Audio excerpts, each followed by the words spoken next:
சொல்ல தகப்பனே, நான் எப்போ அமெரிக்கா போகிறது காத்திருக்கேன். காலம் சீக்கிரமாக வரணும். அமெரிக்காவில்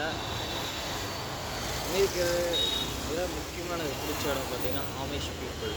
அங்கே போயிட்டு நானும் விவசாயத்தை சார்ந்து வாழணும். இதுதான் எனக்கு பிடிச்ச ஊர். இந்த ஊருக்கு நான் போனோம், அங்கே இருக்க பொண்ணை நான் கல்யாணம் பண்ணணும், நான் அங்கே வாழணும். இதுதான் என்னோடய நோக்கமும் என்னோடய எண்ணமும் இருக்குது. இதுக்கு நான் எப்போ போவேன் என்னுடைய கனவுலாம் கடவுளுக்கு தான் தெரியும். நான் இப்போ செய்கிற வேலை கூட எனக்கு நிரந்தரம் கிடையாது. எப்போ வேணால் என்னை எடுத்துவாங்க. ஏன்னா ஆல்ரெடி ஒரு வண்டி இடித்து ஸ்க்ராச்சஸ் ஆகிடுச்சு. எனக்கு தோன்றதெல்லாம் டியூ எப்படி கட்டி முடிப்பேன். அதுக்கப்புறமா ஒரு வண்டி எப்போ எடுப்பேன், ஸ்டீல்ன்ற ஒரு வண்டியை. இந்த வண்டியை வச்சு வேர்ல்டு ஃபுல்லாக ட்ராவல் பண்ணுவேன். அதுக்கப்புறம்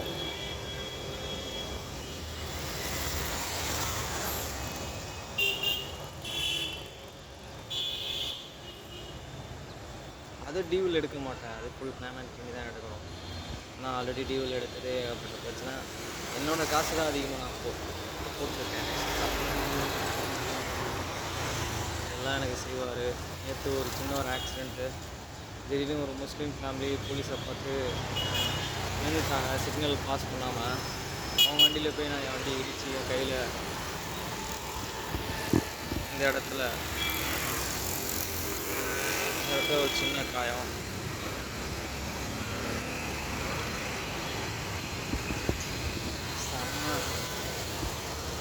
செம்மையாக வலிச்சது. அந்த தோலை பிடுங்கிடலான்னு பார்த்தாலும் பிடிக்க முடியல. அதுவே காஞ்சி விழுணும் போல.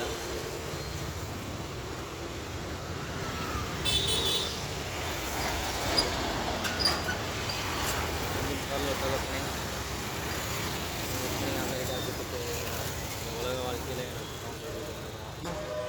இந்தியாவில் எவ்வளோ பொண்ணு வருதான் இருந்தாலும் நான் எதுக்கு அமெரிக்காவில் போயிட்டு, அதுவும் அமெரிக்காவில் அமேசிங்கிற ஒரு கிணத்துல இருக்க ஒரு பொண்ணை நான் கல்யாணம் பண்ண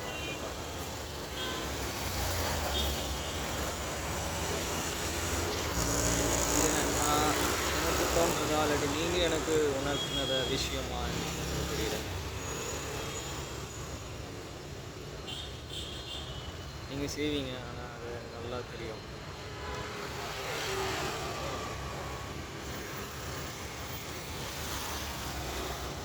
அதனால் இந்த டிரைவிங் ஸ்கூலும் ஸ்டார்ட் பண்ணிட்டு தான் நான் போவேன்.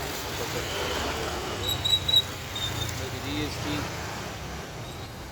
என்னோடய நேம் எல்லாம் ப்ரோக்ளைம் போகும். நல்ல ஒரு டிரைவிங் நல்ல முக்கியமாக ஒரு அனாநாக்கர் அந்த மாதிரி இடத்துல நான் டிரைவிங் ஸ்கூல் ஸ்டார்ட் பண்ணிட்டு இருக்கேன். வாடகை கிடையாது, சொந்தமாகவே மெயின் பிளேஸ் கொடுப்பாரு. இந்த பிஸ்னஸ்லாம் காட்டி தான் நான் ஃபாரின் போக முடியும். எனக்கு தோன்றது. ஆனால் கடவுளை எனக்கு எப்படி எனக்கு ஃபாரின் தெரியாது. இப்போதைக்கு யூடியூப்பில் நான் சேனல்ஸு பைபிள் ரீடராக இருக்கேன். மேபி அது மூலிமா கூட போகிறதுக்கு சான்சஸ் இருக்குது. பைபிள் இவ்வளோ ரீட் பண்ணுறேன். அது இங்கிலீஷில் ரீட் பண்ணால் எனக்கு நிறையா ஸ்பான்சர்ஸ்லாம் கிடைப்பாங்க. நான் தமிழில் தான் ரீட் பண்ணிட்டு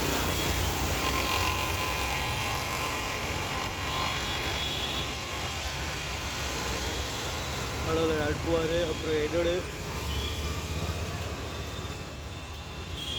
என் வாழ்க்கையை பற்றியும் ஒன்று விடாமல்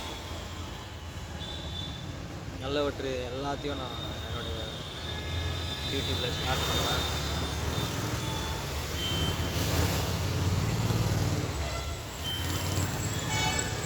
நன்றி அன்பு சொல்ல தகப்பனை. போன வாரத்தெல்லாம் எனக்கு பார்த்து சுத்தமாக நடத்துனீங்க. இந்த வாரமும் அதே மாதிரி என்னுடைய சித்தத்திற்காக நடந்து அநேகர்களுக்கு அநேக பிள்ளைகளுக்கும் அநேக ஜனங்களுக்கும் அநேக சகோதரர்களுக்கும் முக்கியத்துவம் வாய்ந்த